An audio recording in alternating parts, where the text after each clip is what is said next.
বাংলাদেশি পণ্যে ৩৭% শুল্ক আরোপ করল যুক্তরাষ্ট্র। মার্কিন আমদানিকৃত পণ্য শুল্ক রিভিউ করছে সরকার, জানালেন প্রেস সচিব। বিমস্টেক সম্মেলনে যোগ দিতে থাইল্যান্ডের পথে প্রধান উপদেষ্টা। বৈঠক হবে ভারতের প্রধানমন্ত্রী নরেন্দ্র মোদীর সাথে।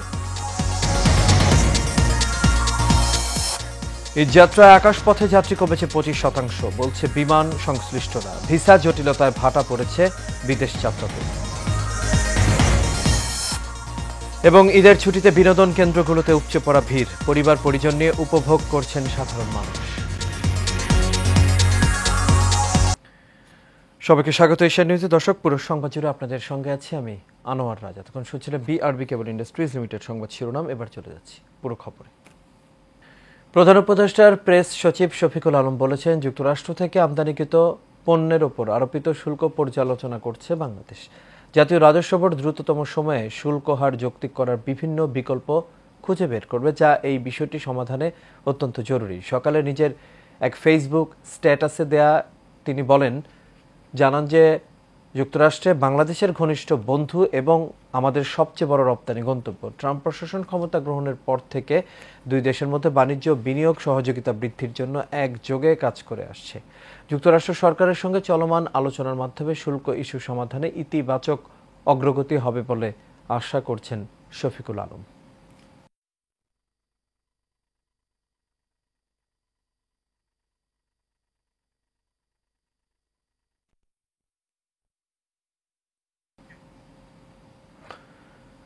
বে of Bengal initiative for multi-sectoral technical and economic cooperation BIMSTEC সম্মেলনে যোগ দিতে থাইল্যান্ডে এরই মধ্যে পৌঁছে গিয়েছেন প্রধান উপদেষ্টা অধ্যাপক ডক্টর মোহাম্মদ ইউনূস। সকাল ৮:৫৫ হযরত শাহজালাল আন্তর্জাতিক বিমানবন্দর থেকে বিমান বাংলাদেশ এয়ারলাইন্সের ফ্লাইটে তিনি ব্যাংককের উদ্দেশ্যে রওনা হন। বিষয়টি নিশ্চিত করেছেন প্রধান উপদেষ্টার deputy press secretary Abul Kalam Azad Majumdar. জানা গেছে, সম্মেলনের প্রথম দিনেই ইউথ কনফারেন্সে যোগ দেবেন ডক্টর মোহাম্মদ ইউনূস। পরদিন সম্মেলনে বক্তব্য রাখবেন। এছাড়া সাইডলাইনে বিভিন্ন দেশের রাষ্ট্রপ্রধানের সঙ্গে প্রধান উপদেষ্টার বৈঠক করার কথা রয়েছে।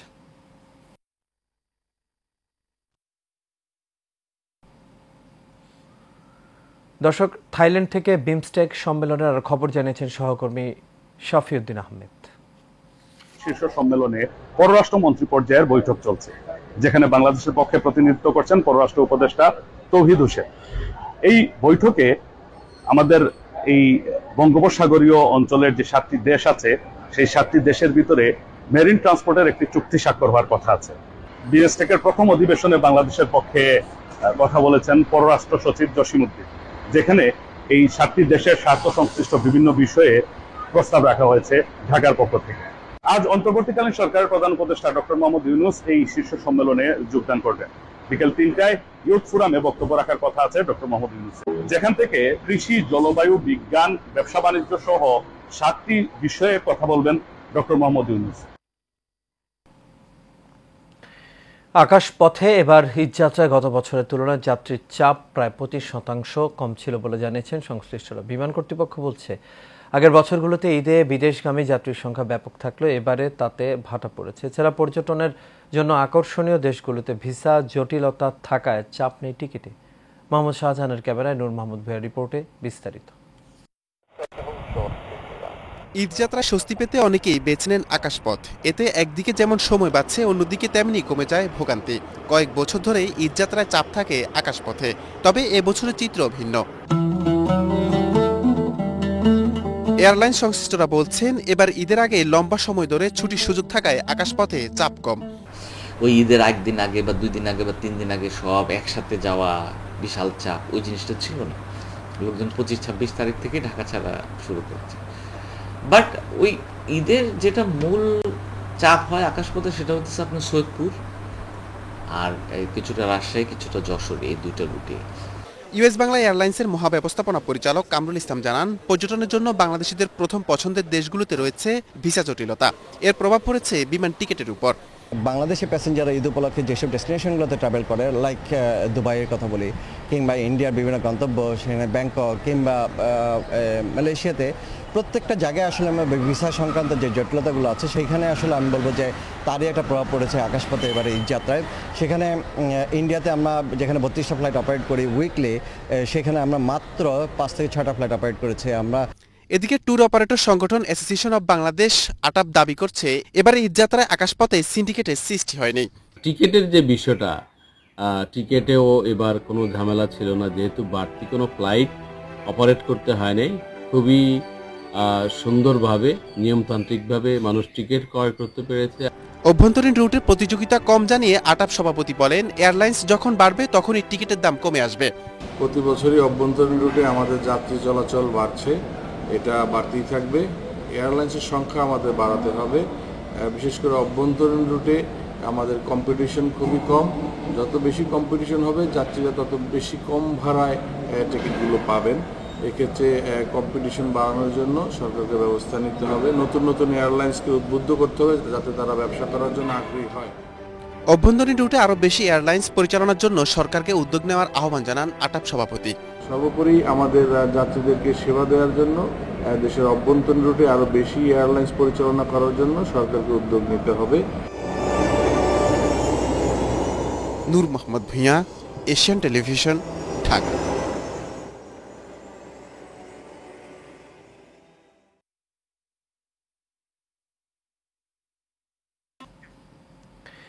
ঈদের ছুটিতে গাজীপুরের শ্রীপুরে গাজীপুর সাফারি পার্কে ভিড় করেছেন ভ্রমণ পিপাসুরা। সাফারি পার্কের প্রধান ফটকের বাইরে হাজার হাজার দর্শনার্থী টিকিট কাউন্টারের পাশে টিকিট পাওয়ার অপেক্ষায় দীর্ঘ লাইনে দাঁড়িয়ে আছেন। আর দর্শনার্থীদের ঘিরে পার্কের প্রবেশ মুখে বাহিরেও খালি জায়গায় বসানো হয় বিভিন্ন ধরনের পণ্যের দোকান। দর্শনার্থীরা দেখছেন ম্যাকাও, টিয়া, ঘুঘু সহ বিভিন্ন বিদেশি পাখি। কেউ কেউ আবার ম্যাকাও পাখির সঙ্গে সেলফি নিচ্ছেন। মাঝে মধ্যে কয়েকটি ম্যাকাও পাখি উড়ে এসে দর্শনার্থীর গায়েও বসছে। বিকেলে পার্কের ভেতরে দেখা যায় দর্শনার্থীদের উপচে পড়া ভিড়।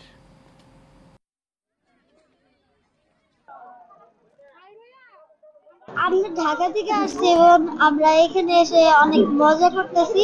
এখন হচ্ছে আমরা বাঘ দেখতে যাবো, সো দেখতেই পাচ্ছেন বিশাল বড় লাইন, কিন্তু আমরা খুব এক্সাইটেড। সাপ দেখেছি, ম্যাকাও দেখেছি, প্যারট দেখেছি, তারপরে বাটারফ্লাই দেখেছি, ফিশ দেখেছি। অনেক দাম খাইতে ভিতরে যাওয়া লাগতেছে, বাচ্চাদের একটু কষ্ট হইতেছে, তারপরেও ভালো লাগতেছে। দর্শনার্থীরা যেন সুন্দরভাবে তাদের প্রাণচঞ্চল ভাবে যেন দেখতে পারে, আমরা তাদের নিরাপত্তার জন্য বিশেষ করে আমরা প্রত্যেকটি বেষ্টনীতে আমরা পর্যাপ্ত স্টাফ নিয়োগ দেওয়া হয়েছে।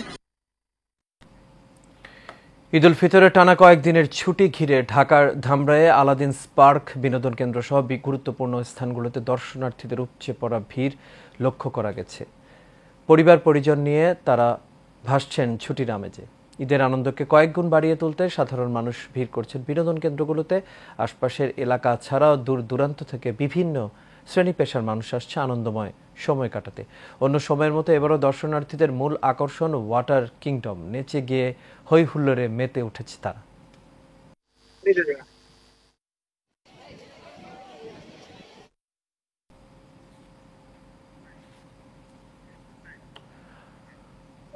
দর্শক, এই মুহূর্তে আমাদের সঙ্গে ঈদের ছুটির আরো খবর জানাতে ড্রিম হলিডে পার্ক থেকে যুক্ত হচ্ছেন সহকর্মী হৃদয় সরকার। হৃদয়, আশা করি আপনি আমাকে শুনতে পাচ্ছেন। হৃদয়, ড্রিম হলিডে পার্কের কি অবস্থা দেখতে পাচ্ছেন? দর্শনার্থীদের উপচে পড়া ভিড় আছে কি এখনো? জি রাজ, প্রথমত ঈদ মোবারক। আসলে ঈদের পরপর থেকে নরসিংদীর প্রত্যেকটা বিনোদন কেন্দ্রের মধ্যে মানুষের উপচে পড়া ভিড় লক্ষ্য করা যাচ্ছে। বিশেষ করে নরসিংদী ড্রিম হলিডে পার্ক সহ আশেপাশে বিভিন্ন পর্যটন কেন্দ্র পার্কগুলিতে মানুষের উপচে পড়া ভিড়। আজকে ঈদের চতুর্থ দিন, এই চতুর্থ দিনে এসে আসলে বিশেষ করে শিশু, বৃদ্ধ, বাচ্চা থেকে শুরু করে সকল বয়সের মানুষ ঈদের আনন্দকে ভাগাভাগি করতে আসলে পার্কগুলিতে জড়ো হচ্ছে। যদি আমি আমার পিছনে আপনাদেরকে একটু দেখাতে চাচ্ছি, আপনারা দেখতে পাচ্ছেন যে বিভিন্ন বয়সের মানুষের এই সমাগম এই পার্কের মধ্যে বিভিন্ন রাইডসে ওঠার জন্য মানুষ লাইন ধরে দাঁড়িয়ে আছে। প্রত্যেকটা পার্ক, শুধু ড্রিম হলিডে পার্ক নয়, Narsingdi Nagarikandi park, golden star park, সব জায়গার মধ্যে মানুষের একটি পড়া ভিড়। আসলে এই জায়গার মধ্যে অনেকে পরিবার পরিজন নিয়ে এসেছে, কেউ যে পরিবার নিয়ে ছবি তুলছে, সেলফি তুলছে, কেউ এই যে আসলে ব্যস্ততার মাঝখানে ঈদের আনন্দটাকে ভাগাভাগি করতে আসলে পার্কগুলিতে আসলে কানায় কানায় অনেকটি পরিপূর্ণ বলতে পারি। আর এই জায়গার মধ্যে বিশেষ করে নারীদের সংখ্যা বা মহিলাদের সংখ্যাটাই বেশি, বিশেষ করে শিশু বাচ্চা থেকে শুরু করে বিভিন্ন বয়সের মানুষের সংখ্যা। এর পাশাপাশি যদি একটা তথ্য আমি জানিয়ে রাখতে চাচ্ছি যে ঈদকে কেন্দ্র করে আসলে প্রত্যেকটা পার্কের মধ্যে আসলে যারা পার্ক কর্তৃপক্ষ রয়েছে বিভিন্ন রকম রাইসে পরিপূর্ণতা রেখেছে এবং সহজলভ্য হিসাবে পার্কগুলিতে নিরাপত্তার জন্য তারা সর্বোচ্চ ব্যবস্থা রেখেছে বলে আমাকে জানিয়েছে। বিশেষ করে নরসিংদী যেহেতু আসলে বিনোদন স্পটের জন্য দিন দিন বিখ্যাত হয়েছে, পাশাপাশি শিল্পনগরী বলতে পারি, এই জায়গার মধ্যে মানুষের চাপটা অনেক বেশি, মানুষের সংখ্যাটাও অনেক সচরাচর বেশি। এই জায়গার মধ্যে দর্শনার্থী যারা ছিল তাদের সাথে আমি কথা বলেছিলাম, তারা আমাকে যতটুকু জানিয়েছে যে ঈদের আনন্দটাকে আসলে মূলত তারা একসাথে পরিবারের সাথে ভাগাভাগি করার জন্যই আসলে বিভিন্ন বিনোদন কেন্দ্রগুলিতে ছুটে যাচ্ছে। এর পাশাপাশি যদি আমি আপনাদেরকে আরেকটু তথ্যরা জানিয়ে রাখতে চাচ্ছি, আসলে ঈদের অনেকটা আসলে ঈদের আমেজ অনেকটা কাটেনি বলতে গেলে, আরো যত ঈদের সময় গণাবে, যেহেতু আজকে ঈদের চতুর্থ দিন, পঞ্চম দিন, ষষ্ঠ দিন, সপ্তাহ এবং এক সপ্তাহ পর মনে হচ্ছে না নরসিংদীর বিভিন্ন বিনোদন কেন্দ্রগুলিতে ঈদের আমেজটা আসলে অনেকটা কমবে বলে মনে হচ্ছে। নরসিংদীতে ঈদ বিনোদন নিয়ে আমার কাছে এতটুকু ছিল। রাজ যে হৃদয় এস সরকার, আপনাকে অসংখ্য ধন্যবাদ। দর্শক, ড্রিম হলিডে পার্ক থেকে আমাদের সঙ্গে যুক্ত হয়েছেন সহকর্মী হৃদয় এস সরকার। রাজধানীর কিডস ইনডোরগুলোতে শিশুদের ঈদ উচ্ছ্বাস, খুশি, মা বাবারাও। ঈদের লম্বা ছুটি, আর তাই তো ঈদকে ঘিরে এখন জমে উঠেছে ছোটদের ইনডোর পার্কগুলো। রাজধানীর খিলগাঁও এলাকায় কিডস ফান সহ বিভিন্ন এলাকায় ইনডোর কিডস জোন, সেগুলোতে উপচে পড়া ভিড় লক্ষ্য করা গেছে। বাবা মায়ের হাত ধরে ছোট্ট সোনামণিরা আসছেন পার্কে। উদ্দেশ্য মজার মজার রাইডসে চড়া। মজার মজার রাইডসগুলোতে যেমন বাচ্চারা আনন্দ উপভোগ করছেন, ঠিক তেমনি বাচ্চাদের সাথে বাবা মাদেরও আনন্দের কমতি ছিল না। অভিভাবকরা জানান ছোট্ট সোনামণিদের ঈদের আবদার মানেই হচ্ছে শিশু পার্ক, তাই কিডস ইনডোরগুলো বেস্ট মনে হয়েছে বলে তারা বলছেন। আশা করছেন আনন্দ পরিবারের সাথে ভালোই হবে এবার।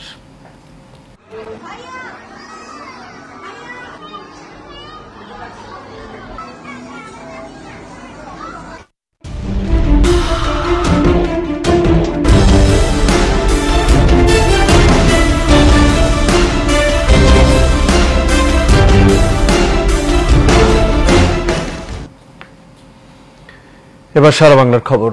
টাঙ্গাইল সদর উপজেলার ঘারিন্দা ইউনিয়নের দরুন এলাকায় প্রেমিকাকে ভিডিও কলে রেখে রাসেল নামে এক কিশোর গলায় ফাঁস দিয়ে আত্মহত্যা করেছে। বুধবার রাসেলের নিজ বাসায় এই ঘটনা ঘটে। নিহত রাসেল সদর উপজেলার দরুন এলাকার চানমিয়ার ছেলে। আত্মহত্যার বিষয়টি জানাজানি হলে ঘটনাস্থলে পুলিশ এসে মরদেহ উদ্ধার করে টাঙ্গাইল জেনারেল হাসপাতালের মর্গে নিয়ে যায়। অপরদিকে প্রেমিকা মারিয়াকে এলাকাবাসী আটক করে গাছের সঙ্গে বেঁধে রাখে। টাঙ্গাইল সদর থানার অফিসার ইনচার্জ তানভীর আহমেদ বলেন, ঘটনাস্থলে পুলিশ রয়েছে এবং পরিস্থিতি এখন স্বাভাবিক।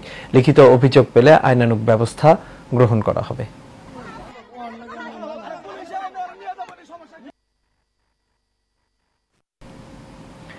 পাবনার সাথিয়ায় গৌরীগ্রাম উচ্চ বিদ্যালয়ের 25 বছর পূর্তিতে রজত জয়ন্তী ও পুনর্মিলনী অনুষ্ঠিত হয়েছে। স্মৃতির টানে প্রিয় প্রাঙ্গণে এসো মিলি প্রাণের বন্ধনে এই প্রতিপাদ্যে বিদ্যালয়ের 25 বছর পূর্তি উদযাপিত হয়। শিক্ষক শিক্ষার্থীদের একটি বর্ণাঢ্য শোভাযাত্রা সাথিয়ার আঞ্চলিক সড়ক প্রদক্ষিণ করে আলোচনা সভা, স্মৃতিচারণ, সম্মাননা স্মারক প্রদান ও সাংস্কৃতিক অনুষ্ঠানে অংশগ্রহণ করে। বিদ্যালয়ের মাঠে বেলুন উড়িয়ে রজত জয়ন্তী ও পুনর্মিলনী অনুষ্ঠানটি আনুষ্ঠানিকভাবে উদ্বোধন করেন প্রধান অতিথি প্রতিরক্ষা মন্ত্রণালয়ের উপ সচিব মাহবুবা হাসিনা। গৌরীগ্রাম উচ্চ বিদ্যালয়ের প্রধান শিক্ষক মোহাম্মদ শরীয়তুল্লাহর সভাপতিত্বে উপস্থিত ছিলেন সাথিয়া উপজেলা মাধ্যমিক শিক্ষা কর্মকর্তা আব্দুল কাদের বিশ্বাস, বিদ্যালয়টির প্রতিষ্ঠাতা মরহুম মোজাম্মেল খানের ছেলে রিয়াদ সাদিক খান রাসেল, বিদ্যালয়ের প্রাক্তন শিক্ষার্থী আব্দুল সোবহান, জালাল উদ্দিন ও বুলবুল আহমেদ সহ আরো অনেকে।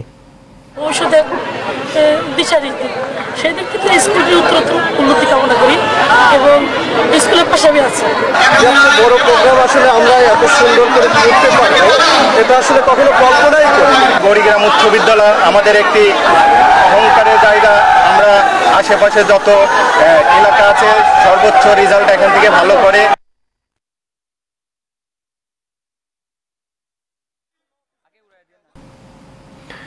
খুলনা ডুমুরিয়া উপজেলা সদরের খান মার্কেটের টিনের চালের উপর থেকে মহিতুল ইসলাম খান নামের এক যুবকের মরদেহ উদ্ধার করেছে পুলিশ। ডুমুরিয়া উপজেলা সদরের ডুমুরিয়া থানার অফিসার ইনচার্জ মোহাম্মদ মাসুদ রানা জানান, স্থানীয়দের কাছে খবর পেয়ে খান মার্কেটের চালের ওপর থেকে এক যুবকের মরদেহ উদ্ধার করা হয়েছে। ওই যুবক উপজেলার গোলনা গ্রামের আব্দুর রহিম খানের ছেলে মোহাম্মদ মহিতুল ইসলাম। তাদের মালিকানার ওই মার্কেটে একটি চায়ের দোকান রয়েছে। মরদেহ ময়নাতদন্তের জন্য খুলনা মেডিকেল কলেজ হাসপাতাল মর্গে পাঠানো হয়েছে বলেও জানান তিনি। ঈদের ছুটিতে পরিবার পরিজন নিয়ে বিভিন্ন দর্শনীয় স্থান ও বিনোদন কেন্দ্রে ঘুরছেন খুলনাবাসী। ঈদ উপলক্ষে পার্কগুলো সেজেছে নতুন রূপে, আর ঘুরতে আসা মানুষদের নিরাপত্তায় বিশেষ ব্যবস্থা নিয়েছে আইন শৃঙ্খলা বাহিনী। খুলনা থেকে শঙ্কর কুমার বিষ্ণুর তোলা ছবিতে আব্দুল আজিজকে সাথে নিয়ে বাবুল আক্তারের রিপোর্ট। আসুক এমনটাই প্রত্যাশা সকলের। Babul Akhtar, Asian television, Khulna. গাইবান্ধার শাখাটায় পবিত্র ঈদ উল ফিতর উদযাপন উপলক্ষে পল্লী একাদশ ক্লাবের আয়োজনে চতুর্থ শর্ট পিচ ক্রিকেট টুর্নামেন্টের ফাইনাল খেলা অনুষ্ঠিত হয়েছে। খেলায় কুন্দপাড়া একাদশ 16 রানে চ্যাম্পিয়ন হয়। মেডিকেল মোড় উইনার ক্লাব পরাজিত হয়। পল্লী একাদশ ক্লাবের সভাপতি মোহাম্মদ গিয়াস উদ্দিন আকন্দের সভাপতিত্বে প্রধান অতিথি হিসেবে বক্তব্য রাখেন বেড়া হলদিয়া বালিকা উচ্চ বিদ্যালয়ের প্রধান শিক্ষক মোহাম্মদ আব্দুর রাজ্জাক। আর এর সাথে শেষ করবে এশিয়ান নিউজ। তবে যাবার আগে বিআরবি কেবল ইন্ডাস্ট্রিজ লিমিটেড সংবাদ শিরোনামগুলো দেখে নেব দর্শক আরও একবার। বাংলাদেশি পণ্যে 37% শুল্ক আরোপ করল যুক্তরাষ্ট্র। মার্কিন আমদানি পণ্যের শুল্ক রিভিউ করছে সরকার, জানালেন প্রেস সচিব। বিমস্টেক সম্মেলনে যোগ দিতে থাইল্যান্ডে পৌঁছেছেন প্রধান উপদেষ্টা। বৈঠক হবে ভারতের প্রধানমন্ত্রী নরেন্দ্র মোদীর সাথে। ঈদযাত্রায় আকাশপথে যাত্রী কমেছে 25%, বলছে সংশ্লিষ্টরা। ভিসা জটিলতায় ভাটা পড়েছে বিদেশ যাত্রাতে। এবং ঈদের ছুটিতে বিনোদন কেন্দ্রগুলোতে উপচে পড়া ভিড়, পরিবার পরিজন নিয়ে উপভোগ করছেন সাধারণ মানুষ।